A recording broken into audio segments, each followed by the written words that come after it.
Olá, meu amigo e meu irmão. A reflexão que quero compartilhar está em Hebreus, capítulo 12, dos versículos 1 a 3. Portanto, nós também, pois que estávamos rodeados de tão grande nuvem de testemunhas, deixemos todo o embaraço e o pecado que tão de perto nos rodeia e corramos com paciência a carreira que nos está proposta, olhando para Jesus, autor e consumador da nossa fé. A carreira que nos está proposta. Em nossas vidas temos muitos projetos e sonhos. Traçamos metas a serem atingidas e sonhamos com um futuro a ser explorado.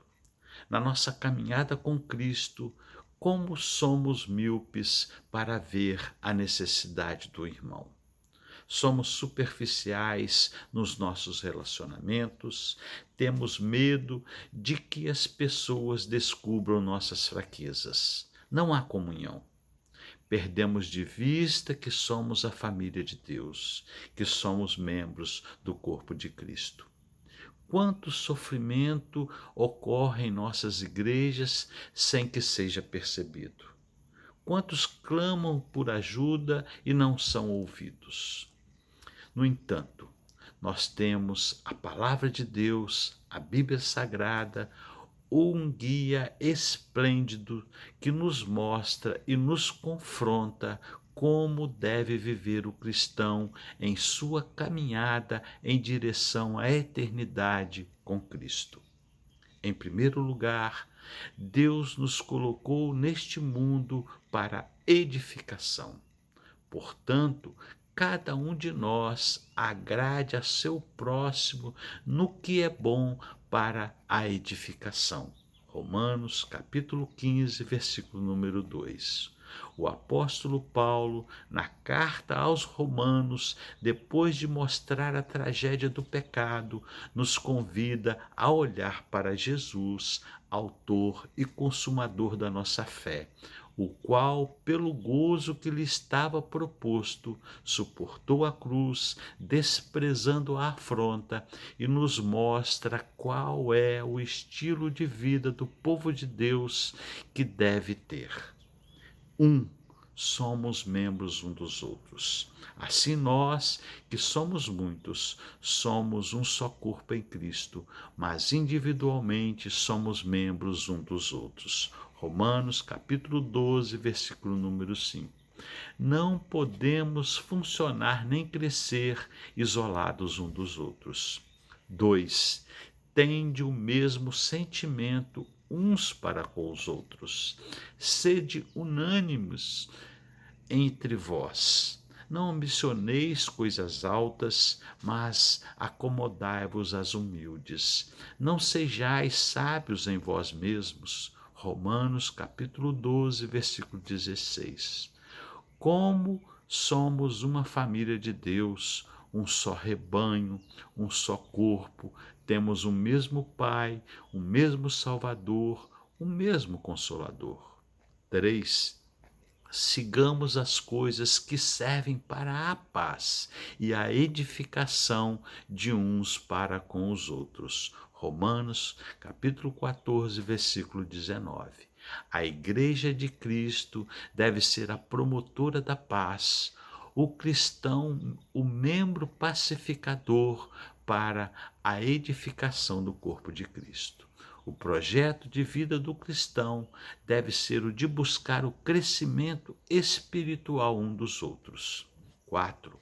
Acolhamos uns aos outros, como também Cristo nos acolheu. Portanto, recebei-vos uns aos outros, como também Cristo nos recebeu para a glória de Deus. Romanos, capítulo 15, versículo número 7.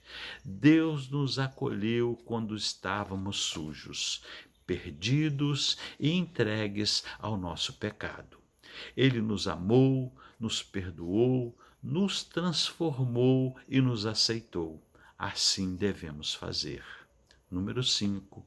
Sejamos aptos para admoestrar uns aos outros. Eu próprio, meus irmãos, estou certo.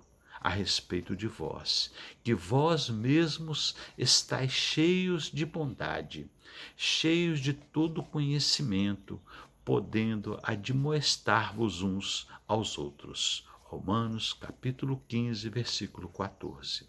Admoestar significa proferir uma palavra de estímulo para ajudar a corrigir outro irmão, sem provocá-lo ou deixá-lo amargurado. Em segundo lugar, Deus nos colocou neste mundo para combater as trevas. Filipenses capítulo 2, versículo 15. Na sua carne desfez a inimizade, isto é, a lei dos mandamentos, que consistia em ordenanças para criar em si mesmo dos dois um novo homem, fazendo a paz. Efésios capítulo 2, versículo número 15. 1. Deixar todo o embaraço. Deixemos todo o embaraço e o pecado que tão de perto nos rodeia e corramos com perseverança a carreira que nos está proposta. Hebreus capítulo 12, versículo 1. Ninguém que milita se embaraça com negócios desta vida, a fim de agradar aquele que o alistou para a guerra. E se alguém também milita, não é coroado senão militar legitimamente. Segundo Timóteo, capítulo 2, versículos 4 e 5. Mas a vereda do justo é como a luz da aurora, que vai brilhando mais e mais até ser dia perfeito. Provérbios número 4, versículo 18. 2. Deixar todo pecado. O que é pecado? Tudo aquilo que contraria a vontade de Deus. Temos buscado nossa satisfação em outras coisas e as tratamos como mais valiosas do que a Deus. E isso é a essência da idolatria. Romanos capítulo 1, dos versículos 21 a 23.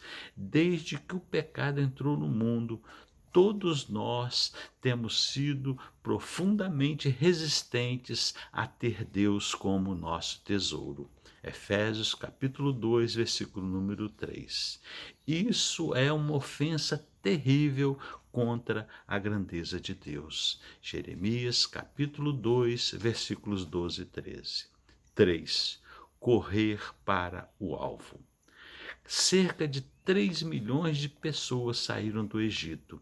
Êxodo capítulo 12, versículos 37 e 41. Destas pessoas, somente 2 chegaram à terra prometida, Josué e Calebe. Números 14, versículo 30. Correr para o alvo com perseverança e com objetivo a carreira que está proposta, olhando para Jesus, autor e consumador da nossa fé. Hebreus capítulo 12, versículo número 2. Quem tem o poder no céu e na terra? Mateus 28, 18. 4. Considerar. Considerai, pois, aquele que suportou tais contradições dos pecadores contra si mesmo, para que não enfraqueçais, fortalecendo em vossos ânimos. Hebreus capítulo 12, versículo número 3. Seja um exemplo de vida. Não te mandei eu, esforça-te e tem bom ânimo. Não temas, nem te espantes, porque o Senhor teu Deus é contigo, por onde quer que andares. Josué capítulo 1, versículo número 9. Olhe para Jesus e não enfraqueça. Alimente-se pela palavra de Deus, exercita-te em oração e realize boas obras. Uma vida alegre. A alegria está no coração daqueles que conhecem a Jesus. Salmo 105, versículo número 3. Que o Senhor nos abençoe e nos guarde. Amém e amém.